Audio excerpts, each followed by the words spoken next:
对普京执行逮捕，至少需要3个条件啊，3个条件当中有1个具备。米洛舍维奇的下场非常的惨啊，这个时候的一纸逮捕令，它起到的真是最坏和最毒的作用，迫使俄罗斯必须要孤注一掷。当然呢，美国在这儿暗戳戳的羞辱了中国一把。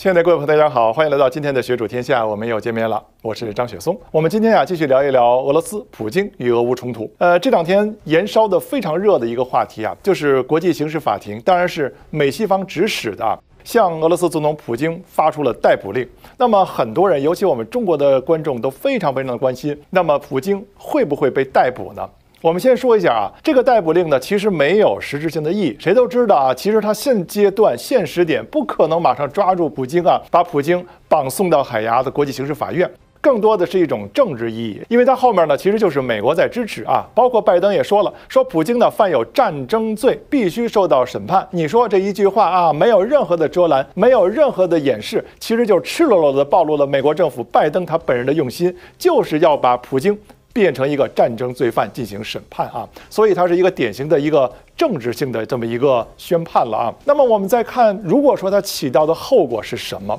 这个后果可以说是非常严重，也非常恶劣的，就是彻底断了在现阶段俄乌进行和解、现阶段终结俄乌冲突的可能性。为什么？如果这样，那就迫使普京必须要釜底抽薪，必须要孤注一掷，必须要把这个战争进行到底。也就是说，断掉了俄罗斯政权普京与西方进行谈判，甚至进行和解和妥协的所有的可能性。这点我们就要说到了，要想逮捕普京啊，当然这目前为止是一个无穷尽的这么一个猜测题啊。比如说，这个国际刑事法庭他要想逮捕普京的话，那么需要具备哪些条件呢？至少需要3个条件啊，3个条件当中有1个具备。第一个就是俄罗斯国内的政权发生了巨大的变化，比如说反对派上台，那么反对派那当然是严重的与普京对立的了。那么反对派上台之后呢，把普京给送到海牙接受审判啊，这种事情过去其实发生过，比如说米洛舍维奇。米洛舍维奇当政的时候，海牙法庭拿他没办法，但是后来米洛舍维奇下台了啊，也是通过选举政治下台的。上来的是他的反对派，而且是他的死敌。上来之后呢，立马向西方投怀送抱，作为一个什么呢？其实就作为新政权递给西方的一个投名状，一下把米洛舍维奇给交过去了。最后米洛舍维奇的下场非常的惨啊，不但身陷囹圄啊，最后是客死他方，死在了海牙的监狱里啊，一代枭雄，最后的结局非常的落寞，也非常的凄惨。我相信普京总统一定知道这个悲剧，也会知道米洛舍维奇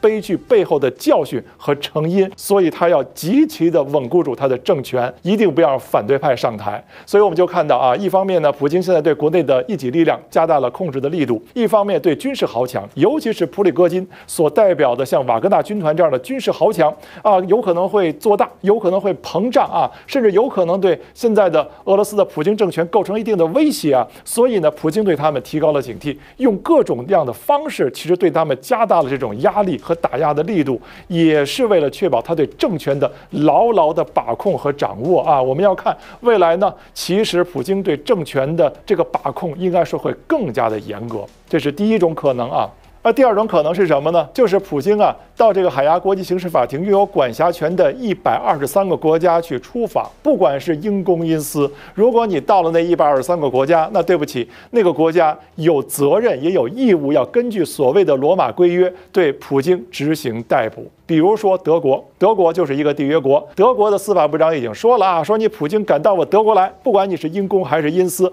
我都要马上逮捕你。这个话可不是危言耸听。我们要知道，海牙国际刑事法庭是依据什么呢？依据罗马规约成立的。这个罗马规约要对4种政治罪行进行审判。哪些政治罪行呢？包括种族灭绝罪、危害人类罪、战争罪、侵略罪。我们看，这都不是刑事方面的个人的罪行，这是以国家或者以国家行为体代表的个人所承担的这种政治罪行啊。另外呢，这个海牙国际刑事法庭它还有这样的一些规矩，比如说它不能够缺席审判啊，它呢必须要审判自然人，比如说代表一个国家的国家元首，比如说米洛舍维奇，还比如说普京，他一定要审判自然人，而且这个自然人呢，一定要被押解到海牙国际刑事法庭接受当庭的审判和判决。你不能缺席审判，也不能说我判一个国家怎么着，不是那样的啊。所以我们看，这就增大了他执法的具体的难度。当然，历史上有这样的案例，比如说米洛舍维奇，还比如说卡拉季奇、姆拉迪奇啊，当时波黑内战的这些涉事方，后来呢都被押解到了这个所谓的海牙国际刑事法庭，受到了这样的惩处啊。那么现在的普京呢，其实他也必须要明白，他出国是有危险的，尤其到那123个履约国啊，也就是所谓的这个海牙国际刑事法庭有管辖权的那些国家。于是有的媒体呢就开始脑洞大开了，因为今年呀，普京有2次重要的出访。一次是什么呢？一次是在南非举行的金砖5国元首峰会。南非，偏偏它就是罗马规约的缔约国，也就是南非本身，它就要对这个海牙国际刑事法庭，它是有管辖权，就是它有义务去押送或者逮捕普京的啊。但是现在呢，南非总统说了个活话，说什么呢？我们将仔细研究，并且将做好充分的沟通。我们知道，虽然南非是缔约国，南非呢在法理上有这个责任，有这个义务啊，在国际法的这个义务上，他有这个责任。如果到时真的普京去了南非进行访问或者参加峰会，去逮捕他。当然，目前来看呢，这才只是在一种想象和评估的阶段啊。但是南非呢，也可以通过各种各样的方式跟普京、跟俄罗斯进行沟通。所以我们看这个事儿有可能发生吗？几乎不大可能。而另外，普京还有一场重要的出访，就是参加在印度举行的 G20 峰会。但是印度可不是罗马规约的缔约国，也就是说，印度是不承认那个荷兰的国际刑事法庭它的管辖权的。那么，普京可以大大方方、理直气壮地到印度去访问。没有关系啊，没有被逮捕之余。当然呢，现在其实没有缔结这个罗马规约这样的国家有很多，比如说俄罗斯没有缔结，没有签约；中国、美国，包括乌克兰都不是缔约国。就是国际刑事法庭对这些国家都不具有管辖权。具有讽刺意义的是，美国与乌克兰都同样没有管辖权。所以呢，现在来看，这个逮捕令更多的只是一种威慑啊，是一种威胁这是第二种有可能的情况才会逮捕普京。那么第三种有可能的情况是什么呢？那就是乌克兰战争。如果真的俄罗斯一败涂地，甚至最终战败的话，那么我们要知道，这个历史是由胜利者书写的，历史又是由强权者来书写的。那么，如果俄罗斯失败了，如果普京失败了，那么他就要接受由失败导致的一系列的审判，包括政治的审判，甚至也包括司法的审判。尽管某种意义上说，政治与司法是不分家的。刚才所说的以所谓的非常客观公正、司法独立来著称的、来命名的这样的联合国的国际刑事法庭，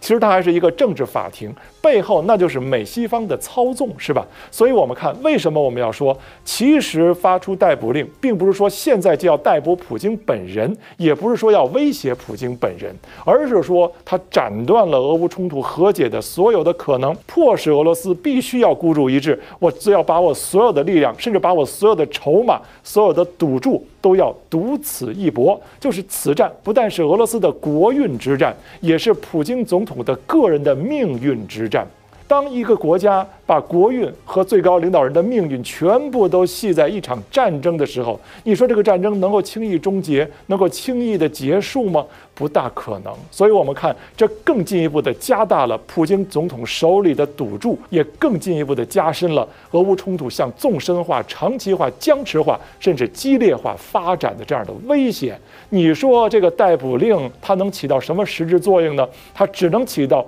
拱火浇油的作用，一看就是美国的角色。当然呢，美国在这儿暗戳戳的还戳了中国一把。他这个发这个逮捕令，正好就在中国领导人要对俄罗斯进行国事访问之前，而且西方媒体普遍都在说，那么中国这次呢要进行调停，我就在这之前，在这个关口，那么发出一纸逮捕令，彻底的断了俄罗斯与西方进行谈判、进行和解的可能。俄罗斯呢，只能被迫把所有的赌注压到战场上。这个时候，你中国还能调停吗？你还能斡旋成功吗？用这个事儿呢，还小小的羞辱了中国一把。所以你看，美国西方这个险恶用心啊，真是无所不用其极啊！当然我们也不要小看这个逮捕令的实质性的意义。我们刚才说到了，只有具备刚才说到的3个条件中的一个普京总统才有可能被逮捕。当然呢，这只是一个假设了，但是它有一些现实的负面影响。首先就是什么呢？就是普京总统的世界骤然间就变小了。比如说，那123个签约国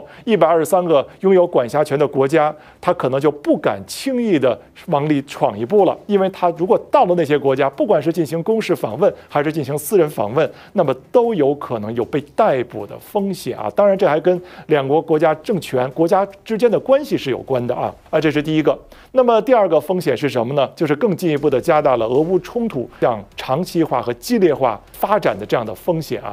那么，如果我们说还有风险的话，这种风险其实对俄罗斯的现政权都构成了一种威慑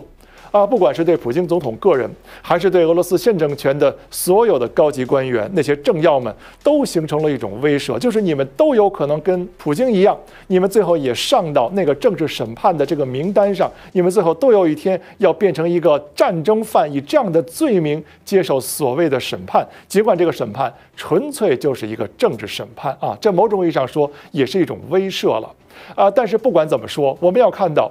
西方指使的联合国国际刑事法庭在这个时候发出的逮捕令，更多的其实是虚晃一枪。它一方面为了凸显自己的道义感啊，另外一方面呢，要把俄罗斯把普京总统彻底的绑在那个所谓的历史的耻辱柱上，因为对他们来说，历史和正义是由他们来书写，也是由他们来定义的。如果说这个逮捕令起到的唯一的作用，那就是进一步的加剧了俄乌冲突的激烈的程度，更进一步的加剧了俄乌之间的矛盾，俄罗斯与西方的对抗敌对的这样的深度。所以我们说，这个时候的一纸逮捕令，它起到的真是最坏和最毒的作用。那么您怎么看待这纸逮捕令呢？您认为在什么样的情况下尽管那都是假设那么普京总统有可能会被逮捕呢？您希望看到这样的事实发生吗？都欢迎您随时跟我互动。好的，感谢您收看今天的学主天下，谢谢。